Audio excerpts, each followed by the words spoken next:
నమస్తే సంచునిక్ అప్డేట్స్ చూస్తే ఉపరాష్ట్రపతి ఎన్నికపై బీఆర్ఎస్ ఎమ్మెల్యే పాడి కౌశిక్ రెడ్డి సంచలన వ్యాఖ్యలు చేశారు. ఉపరాష్ట్రపతి ఎన్నికతో ముఖ్యమంత్రి రేవంత్ రెడ్డి అడ్డంగా దొరికిపోయారని ఆరోపించారు.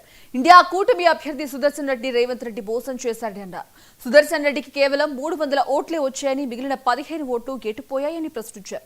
తెలంగాణలోని 8 మంది కాంగ్రెస్ ఎంపీలు ఎన్డీఏ అభ్యర్థి రాధాకృష్ణన్కు ఓటేశారని కీలక వ్యాఖ్యలు చేశారు. చాలా విచిత్రంగా మరొకసారి రేవంత్ రెడ్డి గారు అడ్డంగా మరొకసారి తెలంగాణ ఎంపీల ఓట్లు అమ్ముకున్నది అడ్డంగా మరొకసారి దొరికిపోయిండు. ఇలా ఓటు నోట్లో ఏ విధంగా అయితే అడ్డంగా రేవంత్ రెడ్డి గారు దొరికినరో అదే విధంగా ఇవాళ ఈ వైస్ ప్రెసిడెంట్ ఎలక్షన్లో కూడా ఓట్లు కాంగ్రెస్ పార్టీ ఎంపీ ఓట్లన్నీ కూడా బీజేపీ పార్టీకి అమ్ముకుంటూ అడ్డంగా దొరికిపోయిండు. ఇలా జయరాం రమేష్ గారేమో 315 ఓట్లు పడ్డాయని చెప్తాడు.